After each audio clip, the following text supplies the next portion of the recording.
guys, thought I'll go live again today. Got one client left, and when I say I am actually shattered, I am tired now.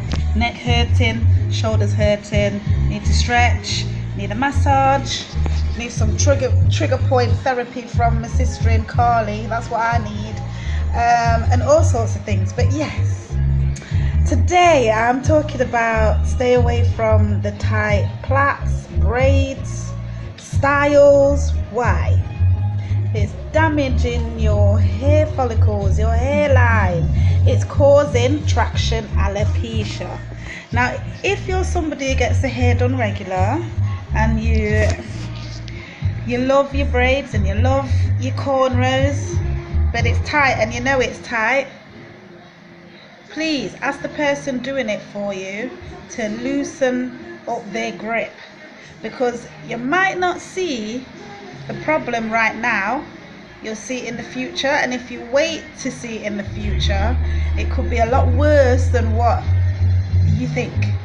Because if these hair follicles start to close up, hair is not about to grow out of there again. So let me tell you a little bit about traction alopecia. Caused by tension, pulling, plaiting, having your hair the same certain way all the time and really pulling tight in the same section. Even with locks and lock retwists, having it too tight can also cause traction alopecia. I know that some people don't realize that when they see the little white buds on the roots of the hair from the braid or the cane row, sometimes the cane row finishes here, for instance, and all up the front is all these little white things. That's actually the root. Where the hair's been that tight, it's pulled the hair straight out of the root, yeah, and you can see the root of that hair on the end of the beginning of the cornrow, yeah, for instance. That is not good. A lot of the time it's at the nape of the neck, where if somebody's had the hair cornrowed back and it's tight along the nape, and it pulls and it gets sore, and people leave it and leave it and leave it, and instead of taking it out, yeah, they leave it in, and then what happens? It can cause the same thing again, traction alopecia. Now, what's bad about traction alopecia? It's usually when people consistently pull the hair. So the hair actually might grow back out of that follicle, you know. It might grow back out the follicle, and then you go and do something else with your hair and pull it out again. And then you do it again, and then you do it again, and then you do it again. And then obviously, after a while, the hair is either going to grow through thinner, or it's not going to grow at all. So how can you start to limit this? Be aware of what the stylist is doing, and be aware of what you're doing. When you're doing your own hair and you know you can feel it pulling, loosen it up. Just loosen it up. Please stop worrying about hair not looking slick, hair not looking tight and fresh. It really doesn't need to be like that, and it doesn't look bad. Okay, it doesn't look bad having a few curlies here and there. Look at mine. Give yourself and your hair a break. I have seen women whose hairline starts almost right up in the crown here, and even wigs and weave cause traction alopecia.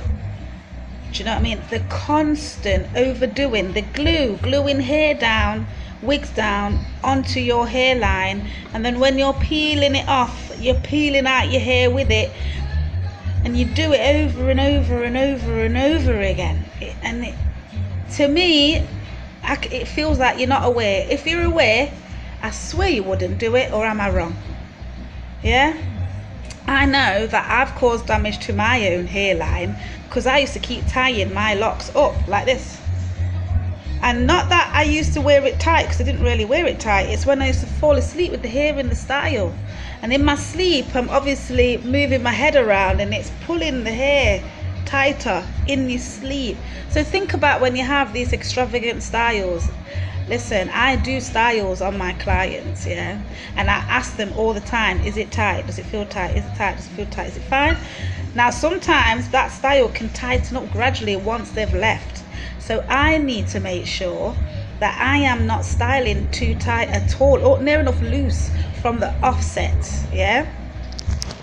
But yeah, bear in mind that when you are asleep, you can also cause repetitive strain on your hair shafts, on your follicles, yeah. So these what can cause it: tight cane rows, tight braids, tight plaits, over styling of your locks, over retwisting of your locks, wigs, weaves. Now we've got crochet braids, which, you know what, I'm glad this has been designed, because that makes the tension so much less. It's not as bad, unless you've had it cornrowed tight with an extension and then you've put your crochet braid on top of that.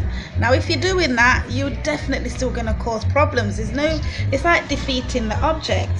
Okay, there's certain styles we don't have on our list of services, purely because it's not a style that is conducive to healthy hair. Do you know what I mean? We used to have faux locks on there, we've taken it off because that can be pretty heavy. Now you can have faux locks the crochet braid method or the single crochet method. Yeah, it isn't as bad. In fact, it's not even half as bad. I haven't even tried it, but I mean on my own hair, obviously, because I've got locks, but seeing it done, I've been able to see that it's definitely not going to cause as much tension and problems to people's hair and hairline. So yeah, you need to now stop wearing your hair really tight. Give it a break. Even from some styling, just leave it down, just leave it out, or twist it, just put it in, twist it if your hair's natural. Don't have any extensions in, don't have any tight updos in. You actually just have to detox from thinking that your hair needs to look slick as well and tight. Avoid all that. And if you are going to have extensions, please avoid things like cane row extensions, Ghana braids, things like those ones, because they are put in pretty tight. Now the feeding braids, I actually really like them because there's no pressure on that. You start your own hair, you start the cornrow without an extension, then you start to feed it in underneath the cornrow. It doesn't cause any traction or tension unless the person's doing it tight. But if they know how to concentrate the tightness in the cornrow, not on the scalp, they'll be good to go. And if you want to learn how to do that, we do have a Learn to Cornrow course. We also have a natural hair specialist and hair locking, a master loctician course coming up in July too, so you can also learn that way. But yeah, you really do need to get away from the tightness. Yeah, so feeding braids, crochet braids if you're into braiding.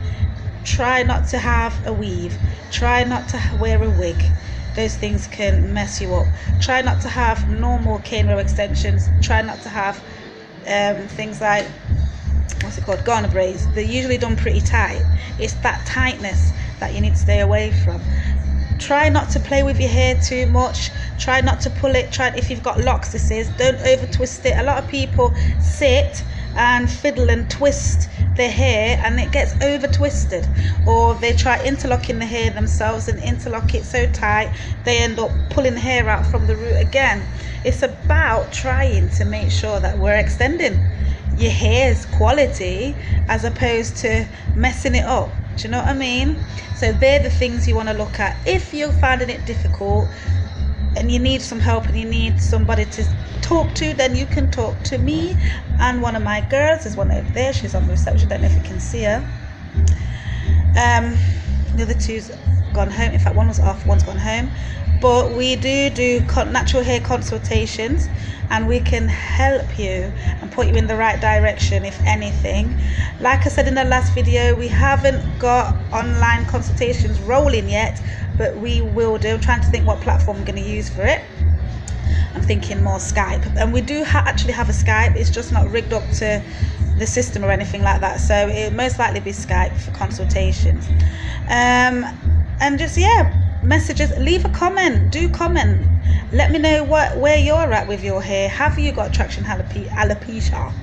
Okay, hair loss is a big thing, and sometimes though it's self-inflicted, and we need to know to stop doing it, stop destroying ourselves. Because there is another option. If you have got to that point where the traction alopecia is so bad and the hair isn't growing back, one of my clients went to, it's either Greece or Turkey, I'm not 100% which place, but you can check it out if you're interested. And she went and had, wait, let me tell you the story. Yeah, so one particular day I was washing this client's hair, and I kept concentrating all around the hairline because it felt like it was a little bit different, and I put extra shampoo on it to soap it up that little bit more, and I kept scrubbing and scrubbing and scrubbing and scrubbing, and it just didn't feel quite right. It felt like it was a little bit waxy-ish.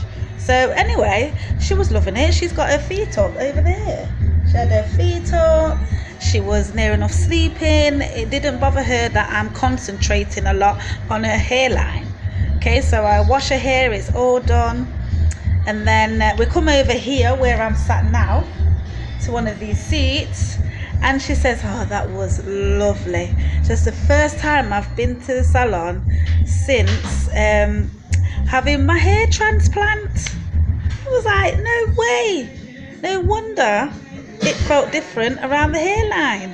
She'd had a hair transplant. So long story short, you can go to either Turkey or Greece and get yourself a hair transplant if it is that bad, and you're looking at about £4,000 to £5,000. It could be more, don't quote me on that, it could be more than that, I'm not 100%, but that's what she did when the hair got pretty bad. Yeah, traction alopecia is real, and there's a lot of people going and getting hair transplants.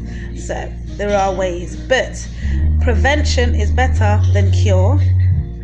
So to prevent, no more pulling, nothing tight. Okay, all right, thanks for watching Shy for Russia. You can go to my site shyforrussia.com for more information. Holler at me on Instagram, Twitter, and that's all I've got. Oh yeah, make sure you comment, like and subscribe. See you later. No more tightness.